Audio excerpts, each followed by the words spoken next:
وإن كان هنا اقسم بالله انا كنت هنا برضه كلنا الراجل المحترم ده. انتوا باريستا ولا ايه؟ لا الصالة؟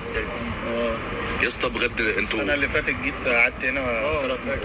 شفت حضرتك رجاله ستاف بيبقى كافيه قسما انتوا رجاله ذوق. في حتة كده تعالى ده الفيوم ما تصوصوا يا اسطى بجد.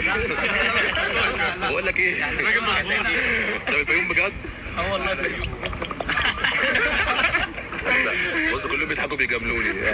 لا والله ما حصل اجدع رجاله والله العظيم يا جدعان. الناس الشقيانه شقيانه. انت شغالين في المراكز وشغالين كتب يعني. ده انتوا مرفهين اكتر مني يا راجل. قال يعني شقيانين يعني قال يعني شغالين في الفاعل. المهم الاكل اخباره ايه؟ الاكل تحفه يعني الشيف بيقولوا ايوه شغالين، مش قاعدين على طيازهم وبيطلعوا وبياخدوا ملايين يعني. عمر 18 ايه يا حبيبي؟ المرتبات كام يا عمر هنا اقل واحد من دول بياخد له 8 بواكي. اقل واحد. لا اله الا الله. بقولوا ما شاء الله. قولوا ما شاء الله. ده هيفتح مزرعه فراخ في الفيوم والتاني بتوع الجو. على فكره ده احلى. ايوه انا شغال بقول لك ايه بالدولار. اقسم بالله امي عملت بقول لك ايه ايه الكابتن هنا ستار 12 روف بياخد 12000 خلاص يا جدعان. ما تدعوا لي ما تدعوهمش هم مديرين ثلاثينات بقى بجد يا عمر.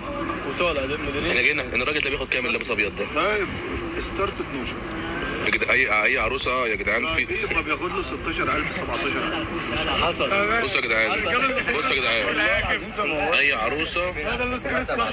اي عروسه يا جدعان الرجاله بتقبض قبض حلو بياخدوا ملمين حلوين هيعيشك. بقول لك ايه عليا الطلاق نصايح. دول ستارت 9 ودول 12. لا انا مقلع.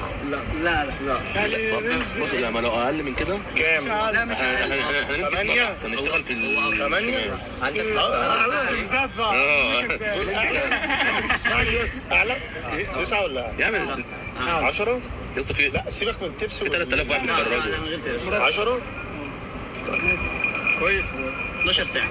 يا اسطى انت ازاي تاجر كده؟ ما تسيب الناس اللي بيقولوا فاكر يا ابني ما انا عندي في 3000 واحد طلع منهم 2 عينهم وحشه يحسدوا الراجل يروحوه من هنا. احنا كده يا ابني مالي دلوقتي بقالنا كام سنه كل واحد ما بينزل ستوري على البحر الله اكبر يقول لك لاعب بقى وانت في اصحاب الملايين بيحسدوا الناس الشقيانه.